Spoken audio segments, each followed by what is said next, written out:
Welcome and thanks for stopping by. I'm Digital Micro. You're on the Digital Micro Trading Journal channel.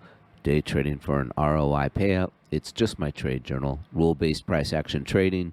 We're going to do some chart analysis.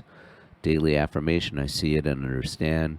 Rigid discipline and rules. Flexible in outcome expectations. Independent thinker. Impeccable risk manager. Precision-based trader. Responsible business manager. And we have ES price action levels Wednesday, October 11th, 2023. And we've got a double-barreled news catalyst. First one will be 8:30 a.m. Eastern Standard, and it's the inflation news. And the FOMC minutes are in the afternoon at 2 p.m. So I'm going to really tread carefully here because it could be a two-stage delivery. I'm going to go through the ES. You see the two charts. On the far left is the 60-minute. The middle is the daily. We've had a multi-day high off of last Friday's non-farm payroll, and the dollar is the big issue here.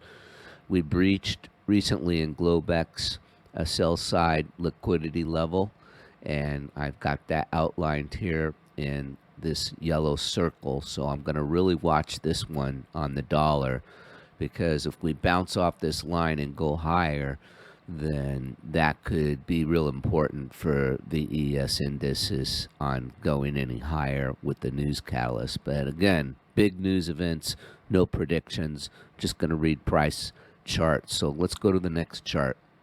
Here we are with the US dollar, 5.667. So that's the line of the previous low that was back last Friday, September 29th. So that goes back several days. And we breached that sell-side liquidity, and what I'm looking at is the consequent encroachment of this daily fair value gap at 105.8. This, if price goes above that, then the red line on the daily discount consequent candle wick, so this is red line, goes all the way back to that same Friday, and that is consequent encroachment on that wick. We'll see.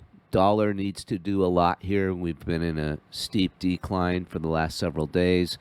Let's see what happens, but I'm going to watch that carefully. Let's go to the ES next.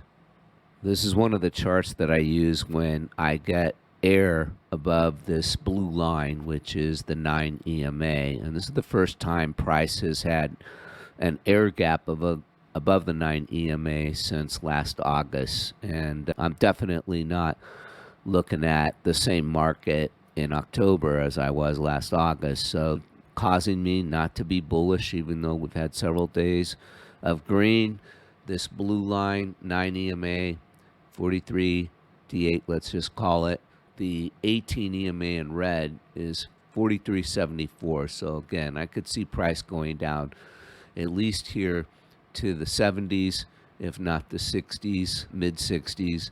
I just wanted to point this out. This is one of the charts I bring out when I see air gaps on the big higher time frame. Next chart.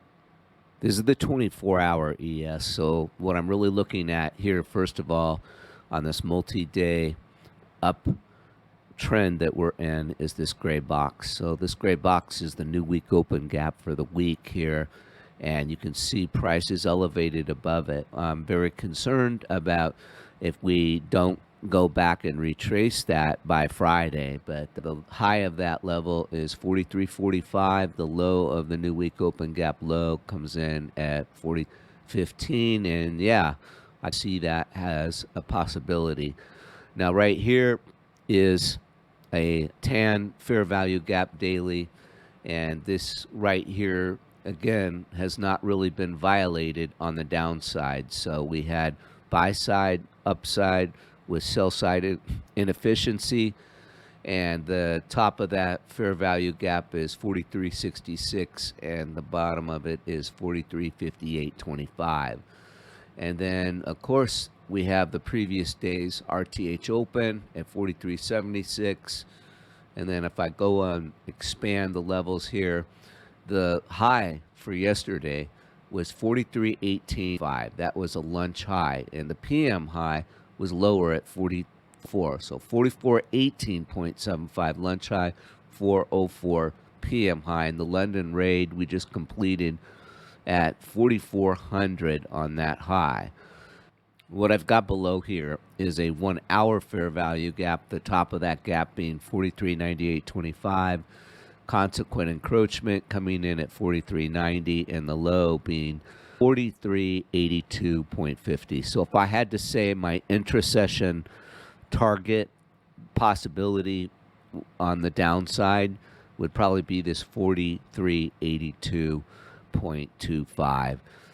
But I do think we could go lower for the week and maybe tag the new week open gaps below, and especially the daily fair value gap below.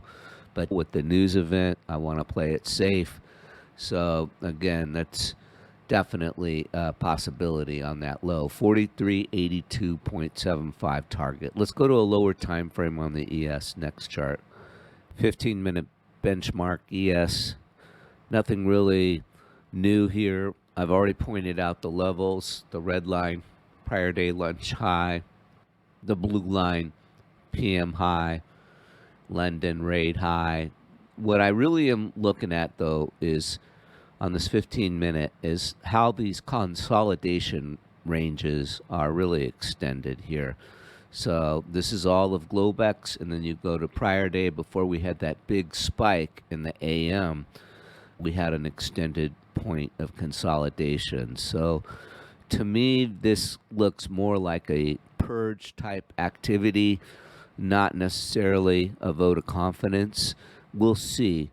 The big thing for me is going to be this 44.2150. If we see meaningful price stay above this on the daily fair value gap, that's going to tell me we've got legs on this rally still.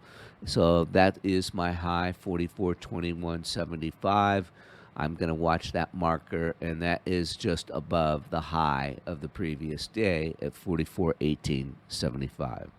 Okay, that wraps it. Big news catalyst. And again, 2 stages of news catalyst delivery, 8:30 a.m. part 1, 2 p.m. part 2. Take care. Aloha. Bye.